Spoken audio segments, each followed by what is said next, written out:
បាទជួបគ្នាសាជាថ្មីម្ដងទៀតហើយក៏ជម្រាបសួរទៅកាន់អ្នកទស្សនាទាំងអស់គ្នានៅតាមកញ្ចក់ទូរស័ព្ទទាំង Oppo ទាំង Vivo ទាំង Samsung និង iPhone 17 Pro Max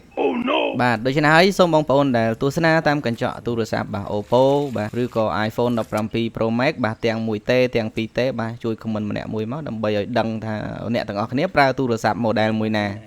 សូមកុំភ្លេចជួយ follow page ហើយ share ម្នាក់មួយ share ផងបាទដើម្បីឲ្យ MMO ដៃថ្មីបាទផ្ទុះវីដេអូនឹងទទួលបានប្រាក់ដើម្បីទិញ17 Pro Max 2T កបៃយកមកប្រើដែរហើយថ្ងៃនេះគឺយើងនាំគ្នាទៅដាក់ទ្រូកង្កែបទៀតហើយបងប្អូនណាយើងមានទ្រូដូចមុនដែរគឺចំនួន13ទ្រូហើយយើងមាននុយកង្កែបបាទយើងមានប៉ែលដើម្បីជីកដីដាក់ទ្រូកង្កែប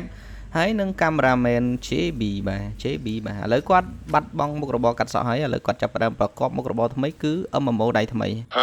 យើងរាប់ពីការដែលយើងដាក់ទ្រូកង្កែបវគ្គមុនគឺចូល2សប្តាហ៍ហើយថ្ងៃទៀតដែរគឺយើងនឹងបាទយកទ្រូទៅដាក់ម្ដងទៀតនៅកន្លែងដដែលមូលហេតុដែលយើងទៅដាក់ទ្រូនៅកន្លែងដដែលដោយសារយើងសង្កេតឃើញថានៅមានកង្កែបជាច្រើនបាទពេលដែលយើងដើរកាត់គឺវាហក់ចូលទឹកហើយយើងក៏សង្ឃឹមយ៉ាងមុតមមក្នុងចិត្តថាយើងនឹងទទួលបានកង្កែបបាទដើម្បីយកមកធ្វើម្ហូបនាពេលព្រឹកស្អែកបាទហើយការដាក់ទ្រូយើងបានពិពណ៌នាម្ដងរួចមកហើយនៅក្នុងវីដេអូមុន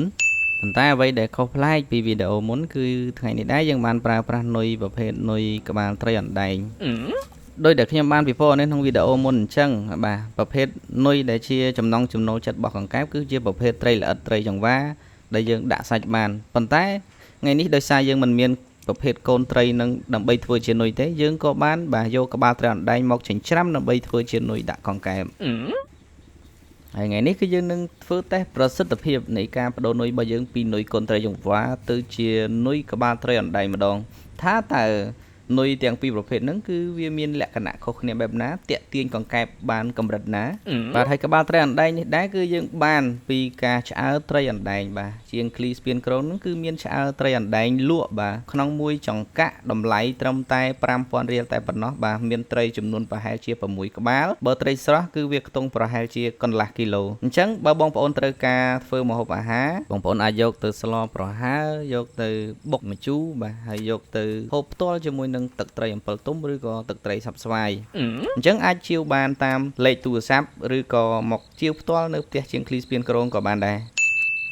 ហើយដោយដែលបងប្អូនបានឃើញអញ្ចឹងគឺយើងធ្វើការដាក់ទ្រូតាំងពីល្ងាចម៉ោង 5 កន្លះមេឃភ្លឺរហូតដល់យប់ងងឹតបាទប្រហែលជាខ្ទង់ម៉ោង 7 យប់គឺយើងចំណាយពេល1ម៉ោងកន្លះដើម្បីដាក់ទ្រូទាំងនេះហើយយើងនឹងដើរលើកទី1នៅម៉ោង 10 យប់ផងដែរបាទហើយបន្តិចទៀតយើងនឹងទៅទស្សនាសកម្មភាពការលើកទ្រូវគ្គទី1ទ្រុងមាន3ថ្នាក់រាងជាការ៉េប្រវែង45 សង់ទីម៉ែត្រធំទូលាយអាចផ្ទុកទម្ងន់រហូតដល់5 គីឡូក្រាមរុំព័ទ្ធទៅដោយសំណាញ់ស្បៃមានគុណភាពខ្ពស់ធន់នឹងកម្ដៅថ្ងៃបានល្អ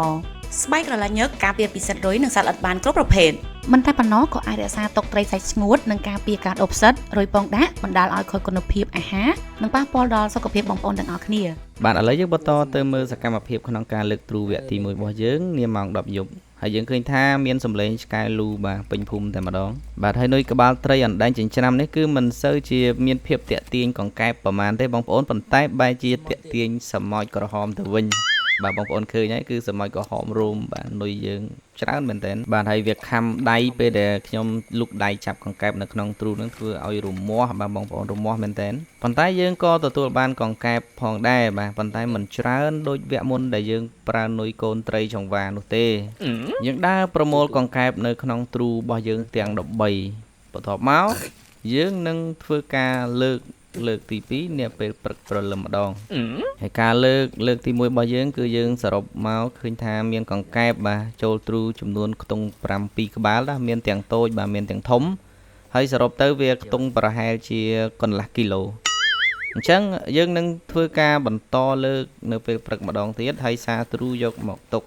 ហើយដោយដែលបងប្អូនស្ដាប់សំឡេងនៅក្នុងវីដេអូអញ្ចឹងបាទគឺសម្បូរឆ្កែលូតែម្ដងថ្ងៃហ្នឹងគឺខុសពីធម្មតាបងប្អូនធ្វើឲ្យយើងញាក់សាច់តែម្ដង